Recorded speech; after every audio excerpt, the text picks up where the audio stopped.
যাকে আপনি সারাক্ষণ নিজের মনে রেখেছেন সেই ব্যক্তি আপনাকে ইগনোর করছেন। সারা দুনিয়া আপনাকে অনেক অ্যাটেনশন দিচ্ছে, আপনি অনেক দামি।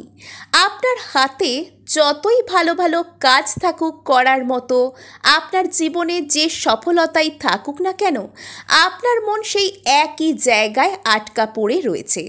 আপনি বারবারই উত্তর খুঁজছেন। যদি কোনো ব্যক্তি আপনার মনে সারাক্ষণ থাকেন, তবে তার মনে গিয়েও আপনি কোথাও একটা হলে রয়েছেন। তবে এই অবহেলা কেন, এই এড়িয়ে যাওয়া কেন? আজকে এই সমস্ত কেনর উত্তর আমরা খুঁজব। শুধু তাই নয়, এই পরিস্থিতি থেকে আপনি কিভাবে নিজেকে বের করে আনবেন, কি করে নিজের পছন্দের মানুষকে জীবনে আবারও ম্যানিফেস্ট করবেন, সেই সমস্ত উপায় আমরা স্টেপ বাই স্টেপ জেনে নেব। তাই ভিডিওটা স্কিপ না করে প্রথম থেকে শেষ পর্যন্ত শুনতে থাকুন।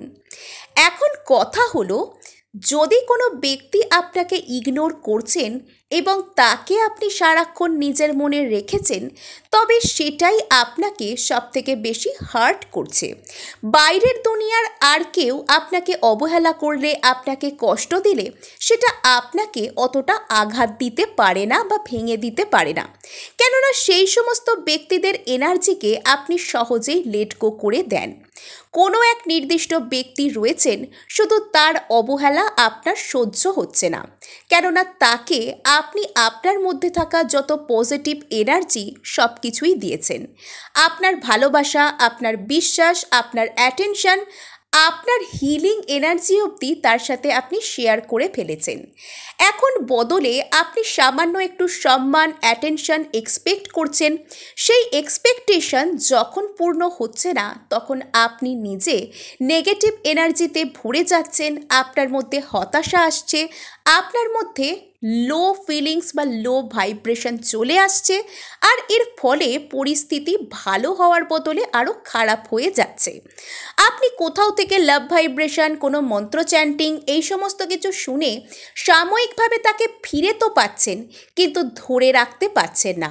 সেই ব্যক্তি হয়তো এক আধবারের জন্য আপনার কাছে আসছেন। আপনি যখন একটু আশার আলো দেখে আবারও তাকে নিয়ে পজিটিভ ফিল করতে শুরু করছেন, তখন সেই ব্যক্তি আবারও আপনার কাছ থেকে নিজেকে গুটিয়ে নিচ্ছেন, তিনি চলে যাচ্ছেন। এমতো পরিস্থিতিতে কি করণীয়? দেখুন, ইগনোর করা দুরকমভাবে হয়। একটা হলো ডেলিবারেটলি, ইচ্ছাকৃতভাবে, আরেকটা অনিচ্ছাকৃতভাবে। ইচ্ছাকৃতভাবে যখন কোনো ব্যক্তি আপনাকে ইগনোর করেন, অর্থাৎ কোনো ডার্ক ম্যানিপুলেশন ট্রিক বা কোনো রিভার্স সাইকোলজি কিছু আপনার উপর প্রয়োগ করে আপনার সমস্ত অ্যাটেনশনকে তিনি গ্র্যাব করার চেষ্টা করেন। আপনি যখন তাকে ভালোবাসেন, অ্যাটেনশন দেন, তখন সেই ব্যক্তি আপনার জীবনে চলে আসেন, সাময়িকভাবে থাকেন। আপনার অ্যাটেনশন যখন বৃদ্ধি পায়, তখন সেই ব্যক্তি আপনাকে ছেড়ে চলে যায়। এবং যখন আপনার মন আপনি একটু একটু করে সামলাতে শুরু করেন, তখন সেই ব্যক্তি আপনার কাছে আবারও চলে আসে। সেক্ষেত্রে এই ব্যক্তি হয়তো আপনার উপর কোনো রিভার্স সাইকোলজি ট্রিক অ্যাপ্লাই করতে পারেন। নেক্সট আমরা বলবো, যদি কেউ অনিচ্ছাকৃতভাবে আপনাকে ইগনোর করেন, এক্ষেত্রে হয়তো উনি আপনাকে ইগনোর করছেন না, কিন্তু ওনার জীবনে এমন কোনো পরিস্থিতি রয়েছে, এমন কিছু ওনার জীবনে ঘটনা প্রবাহ চলছে, যার কারণে ওনার মন আগে থেকে প্রিঅকুপায়েড রয়েছে। উনি ওনার সম্পূর্ণ অ্যাটেনশন আপনাকে দিতে পারছেন না। উনি কখনো আপনার কথা ভাবেন, আপনাকে নিজের মনে তো রেখেছেন, কিন্তু উনি আপনাকে সেরকমভাবে যোগাযোগ করা, আপনাকে সময় দেওয়া, আপনার সাথে এসে ভালোভাবে কথা বলার মতো মানসিকতা বা সময় ওনার মধ্যে নেই। এখন কথা হচ্ছে, দুটো ক্ষেত্রেই আপনার মন ওনার জন্য ব্যাকুল হয়ে উঠেছে। এখন যদি আমি আপনাদেরকে বলি যে আপনি ওই ব্যক্তির জন্য অ্যাকচুয়ালি ব্যাকুল নন, ওই ব্যক্তি আপনার প্রতি কী কী অ্যাকশন নেবে এবং সেই অ্যাকশনগুলো আপনাকে কী কী হ্যাপিনেস দেবে, আপনি সেটা পেতে চাইছেন। সেই ব্যক্তি আপনার ডোপামিন নিডসকে পূরণ করবে। ওই যে একটা হালকা ভালো লাগা, হঠাৎ করে কারুর থেকে অ্যাটেনশন পেয়ে top of the world feel হওয়া, এই বিষয়টার পিছনে আপনি চেজ করছেন। এখন ভালো করে ভেবে দেখুন তো সেই ব্যক্তিকে আপনি কতটা নিজের মনের মধ্যে রেখেছেন এবং সেই ব্যক্তি একটা সত্তা হিসেবে আপনাকে কতটা ভালো রাখতে পেরেছে শুধুমাত্র আপনার মনে। এটাতে যখন আপনি কনসেন্ট্রেট করবেন, যে কারোর প্রতি আপনার আনহেলদি অ্যাটাচমেন্ট থাকলে সেটা কেটে যাবে। অর্থাৎ কাউকে শুধুমাত্র ভালো লাগার জন্য আঁকড়ে ধরা এবং আঁকড়ে ধরা অভ্যাস যখন আপনার মধ্যে এসে যাবে, আপনি মনে মনে ভাববেন যে এনাকে আমি প্রচণ্ড ভালোবাসি, এনাকে ছাড়া আমি বাঁচব না। আপনি যদি কাউকে ভালোও বেসে থাকেন, সত্যি ডিপ ডাউন আপনাদের মধ্যে অত্যন্ত সুন্দর সম্পর্ক থেকে থাকে, সেখানেও আপনার এই আনহেলদি অ্যাটাচমেন্ট, এই অবসেশন কিন্তু সম্পর্ককে ড্যামেজ করে দেবে। যে কোনো ব্যক্তি আপনার কাছ থেকে পজিটিভ এনার্জিকে পেতে চায়, কিন্তু যখন আপনি পজিটিভ এনার্জি পাওয়ার জন্য, হাই ভাইবস পাওয়ার জন্য সামনের ব্যক্তির উপর নির্ভরশীল হয়ে পড়েন, তখন আপনি কিন্তু তার পজিটিভিটি, তার নেগেটিভিটি দুটোকেই নিজের মধ্যে টেনে নেন।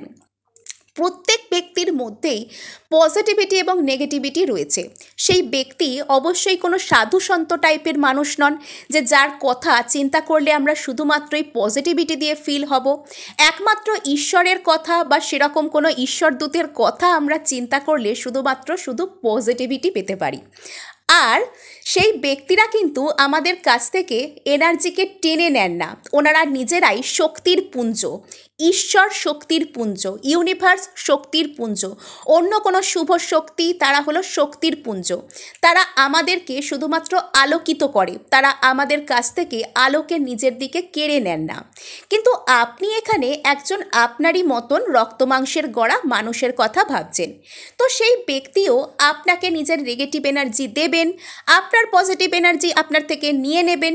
এই যে আদান প্রদানের বিষয়টা আপনাদের মধ্যে চলতেই থাকবে, আপনাকে সেটা থেকে বেরিয়ে আসতে হবে।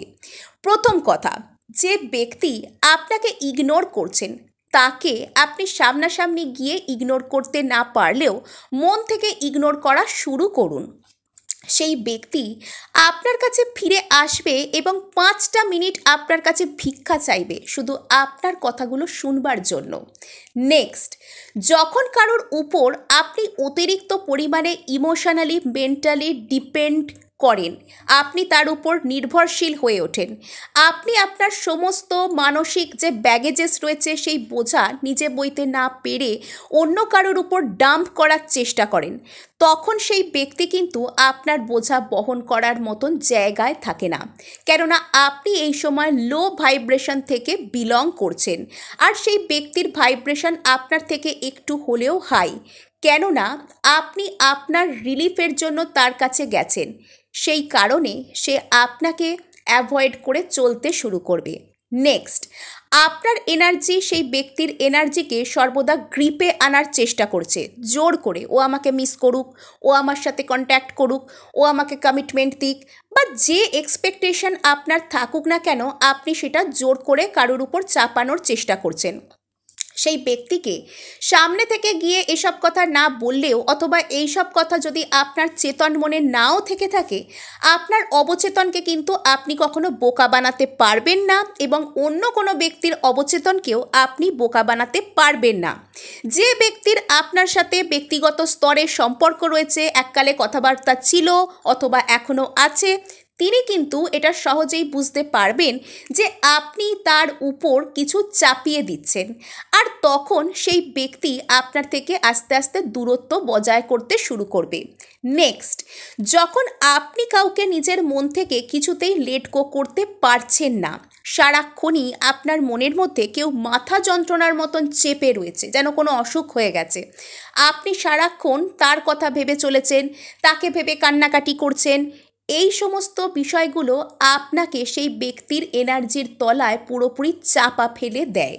আপনি যতই চেষ্টা করুন না কেন, আপনি তার পিছনে দৌড়তে থাকবেন, সে কখনো আপনার দিকে ফিরে তাকাবে না। তাই দৌড় বন্ধ করুন, নিজের দিকে তাকান, আপনি এই সময় কোন অবস্থায় রয়েছেন। আপনার মধ্যে ফেমিনিন ঊর্জাকে ব্যালেন্স করার চেষ্টা করুন। আপনি যদি পুরুষ হয়ে থাকেন, নিজের মধ্যে ম্যাসকুলিন ঊর্জাকে ব্যালেন্স করার চেষ্টা করুন। অ্যাট্রাক্ট করুন ইজিলি, নিজের উপর কাজ করুন, নিজে শান্ত হন। এটা ভাবুন যে আপনি আপনার এনার্জি শুধুমাত্র ঈশ্বরের সাথে এক্সচেঞ্জ করবেন। আপনি আপনার হাতে এই মুহূর্তে যে কাজ রয়েছে সেটাতে ফুল কনসেন্ট্রেট করবেন। আপনি নিজেকে কিছুতে একটা ট্রান্সফর্ম করে ভালো কিছু তৈরি করে দেখাবেন। আর যদি আপনার এটা করতে গিয়ে মনে হয় সামনের ব্যক্তি আপনার হাত থেকে টোটালি বেরিয়ে যাবে, সে আর কোনোদিনও আপনার কাছে ফিরবে না, তবে সেই ব্যক্তি কোনোদিনও আপনার ছিলই না। আর আপনি এই খেলাটা শুরু হওয়ার আগেই হেরে গেছেন। যুদ্ধে নামার আগেই আপনি যুদ্ধটা হেরে বসে আছেন মানসিকভাবে, আর বাস্তবেও সেটার প্রতিফলন ঘটবে। সুতরাং এই সব ইনসিকিউরিটি থেকে বেরিয়ে আসুন, নিজের উপর কাজ করুন, ঈশ্বরের উপর ভরসা করুন। প্রত্যেক দিন আপনি শুধুমাত্র আপনার এই সমস্ত এনার্জি ঈশ্বরকে পাঠাতে শুরু করুন, আর দেখুন কি ম্যাজিক্যাল চেঞ্জ আপনার মধ্যে শুরু হয়। কিচ্ছু নয়, দিনের একটা যে কোনো সময় বসে আপনি মন দিয়ে যাকে বিশ্বাস করেন, যাকে সবথেকে বেশি ভক্তি করেন, তার কথা স্মরণ করুন। প্রথমে একটু fast deep breathe in breathe out করুন, আর তারপর সেই শক্তির কথা মনে মনে চিন্তা করুন। আপনার কিছু গ্র্যাটিটিউড, কিছু ভালো লাগা থাকলে তাকে ব্যক্ত করুন, কোনো কষ্ট থাকলে তাকে ব্যক্ত করুন, আপনার কোনো চাওয়া থাকলে তাকে মনে মনে বলুন। আপনি দেখুন সেই শক্তি কিন্তু শুনবেন। তো আজকে এটুকুই, দেখা হচ্ছে নেক্সট ভিডিওয়ে। ধন্যবাদ।